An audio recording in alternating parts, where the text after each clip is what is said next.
Assalamualaikum warahmatullahi wabarakatuh.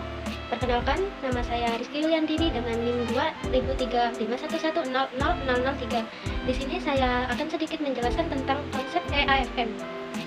Mari kita simak video selanjutnya. EAFM merupakan sebuah konsep bagaimana menyeimbangkan dimensi-dimensi pengelolaan melalui pendekatan yang terintegrasi dan berbasis ekosistem. Menurut EAFM, indikator yang baik apabila memenuhi beberapa unsur sebagai berikut. Yang pertama, menggambarkan daya dukung ekosistem. Yang kedua, relevan terhadap tujuan dari SEO management. Yang ketiga, mampu dimengerti oleh seluruh stakeholders. Yang keempat, dapat digunakan dalam kerangka monitoring dan evaluasi. Yang kelima, pandangan jangka panjang. Dan yang terakhir, menggambarkan keterkaitan dalam sistem SEO management perikanan. Prinsip EAFM terdapat 5 macam. Yang pertama, perikanan harus dikelola pada batas yang memberikan dampak yang dapat ditoleransi oleh ekosistem. Dan yang kedua, interaksi ekologis antar sumber daya ikan dan ekosistemnya harus dijaga. Dan yang ketiga, perangkat pengelolaan untuk semua distribusi sumber daya ikan. Dan yang keempat, prinsip kehati-hatian dalam proses pengambilan keputusan pengelolaan perikanan. Dan yang terakhir atau yang kelima yaitu tata kelola perikanan mencakup kepentingan sistem ekologi dan sistem manusia.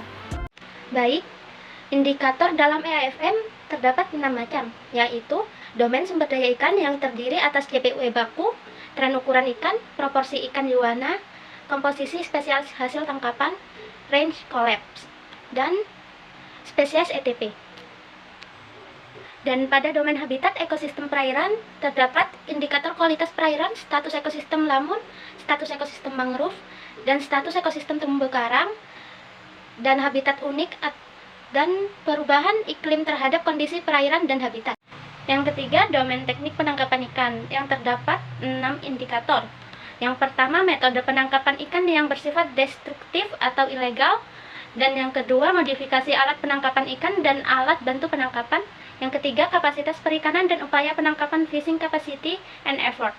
Dan yang keempat, selektivitas penangkapan. Yang kelima, kesesuaian fungsi ukuran kapal penangkapan ikan dengan dokumen ilegal.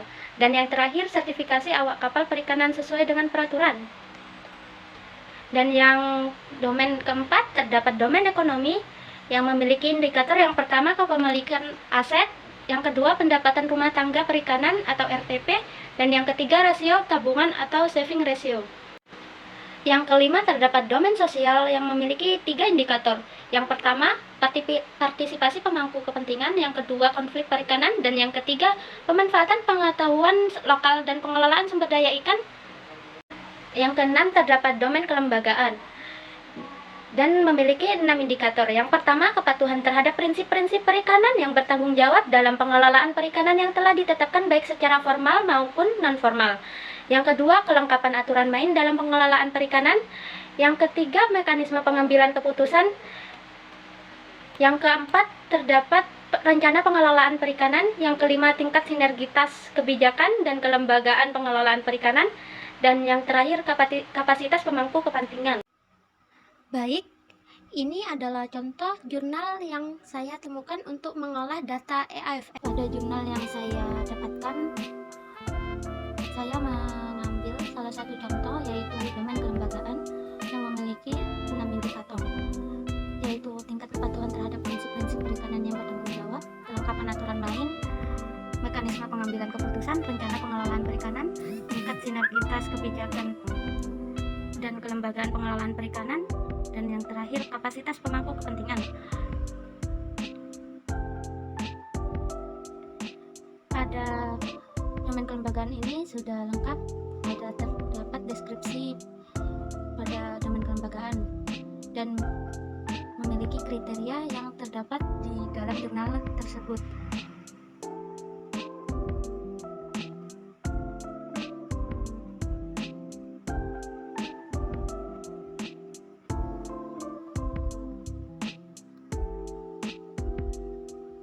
Dan memperoleh hasil yang bisa kita definisikan.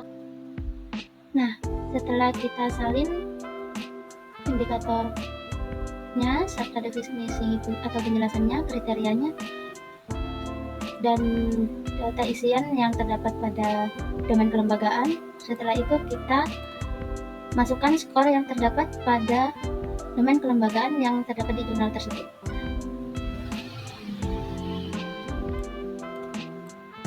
Setelah itu, kita masukkan bobot yang terdapat pada jurnal tersebut, dan untuk ranking yang ada pada domain kelembagaan, kita mencontoh atau melihat di dalam modul EAFM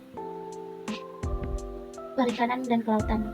Untuk indikator yang pertama pada domain kelembagaan mendapatkan ranking 1, dan yang indikator kedua rankingnya 2, indikator yang ketiga mendapatkan ranking 3, indikator yang keempat mendapatkan ranking 4, dan indikator yang kelima mendapatkan ranking 5, serta indikator yang keenam mendapatkan ranking 6.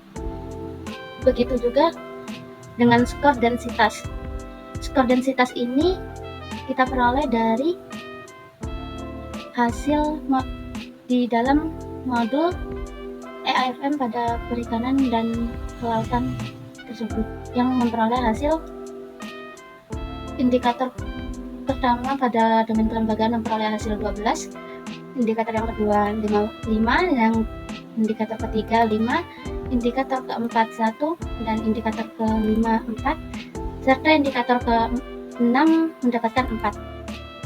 Baik, untuk nilai yang terdapat pada domain kelembagaan ini yaitu dengan cara menghitung skor yang ada pada indikator domain kelembagaan dibagi